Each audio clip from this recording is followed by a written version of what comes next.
The question is that the amendment be disagreed to, and I call the member for Gough Whitlam's old seat, Werriwa.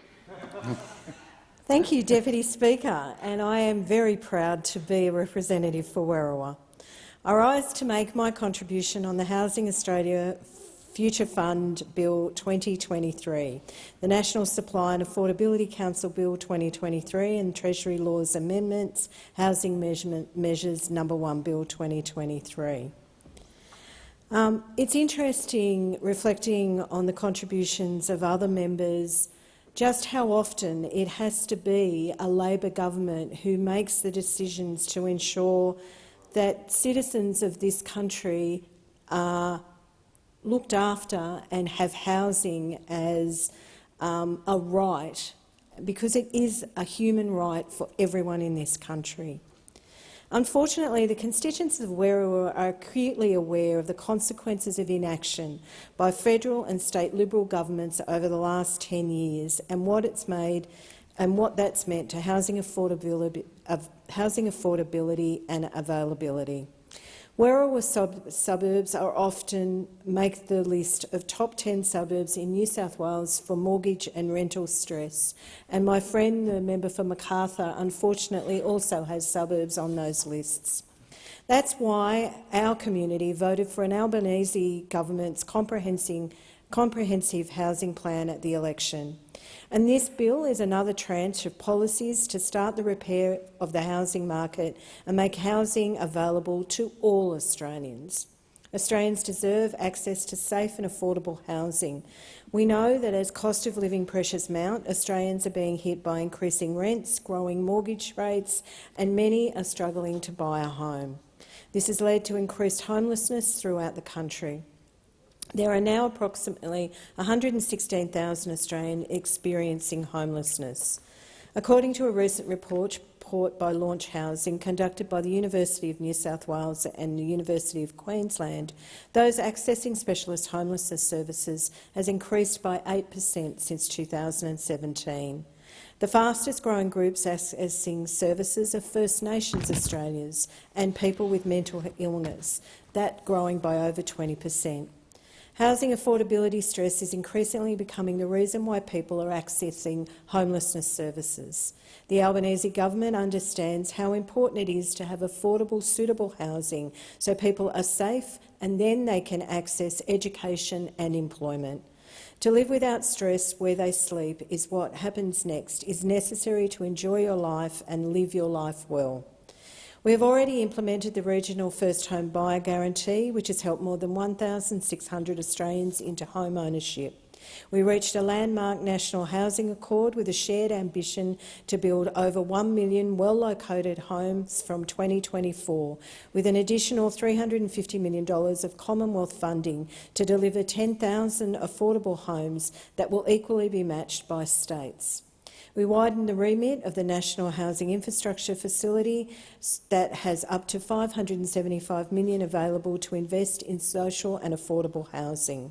We're developing a national housing and homelessness plan to set short, medium and long-term goals to improve housing outcomes across the state.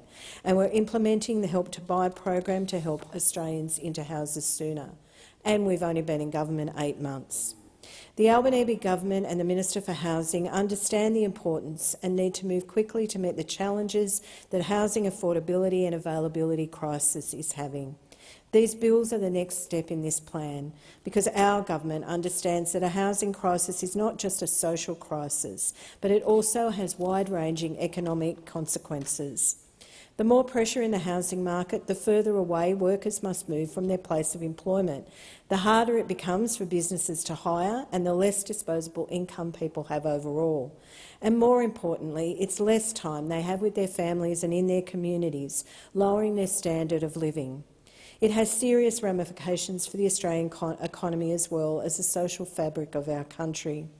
Australia prides itself in being a fair and egalitarian country, but can we really say that while thousands of Australians are facing homelessness, are homeless or are living in social housing that is in urgent need of repair?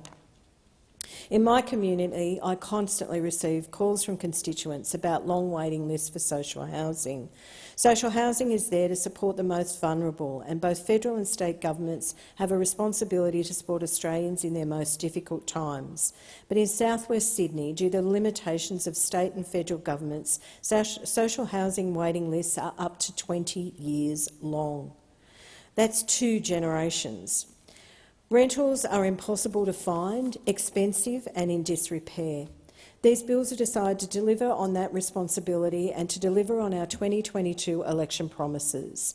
It will set up the Housing Australia Future Fund, a $10 billion fund that will be invested with the returns to fund social and affordable housing.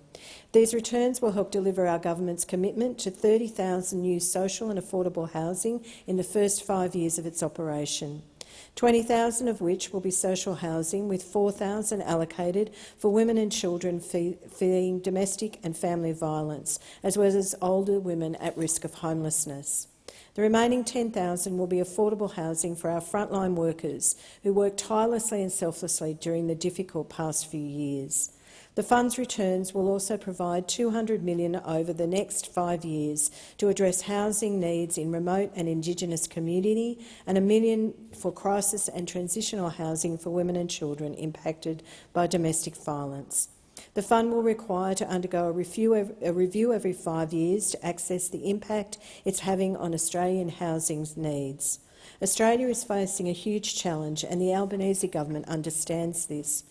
The Housing Australia Future Fund is one step in addressing the systematic issues in housing, but we also understand that that issue must be approached from multiple directions, and the government is prepared to use all of those options to help solve the issue. The legislation will establish the National Housing Supply and Affordability Council that will be an independent statutory advisory body. Such a body is necessary to provide independent expert advice to the government and the minister on housing supply and how affordability and supply can be improved. The Council will provide advice on the allocation of returns from the Housing Australia Future Fund. It will also help the Commonwealth play a leadership role in housing challenges facing Australia. While many aspects of social housing are the responsibilities of state and territory governments, the federal government can play a role in facilitating and approving housing outcomes. The Albanese government has maintained a strong culture of collaboration with the state and territory governments, from disaster funding, health, energy and cost of living. Housing will be no exception. We will and have worked to maximise the impact of all levels of government to improve the lives of Australians. The Council is set to be established on the 1st of July this year, but an interim non-statutory council has already been established so the important work can begin. Australians expect the Albanese government to act on this issue, and we are delivering, from measures that we've already delivered in the last 8 months to this legislation. The work to ensure social and affordable housing is acceptable to all Australians does not stop, and the Albanese government will continue to tackle the issue. I commend the bills to the House.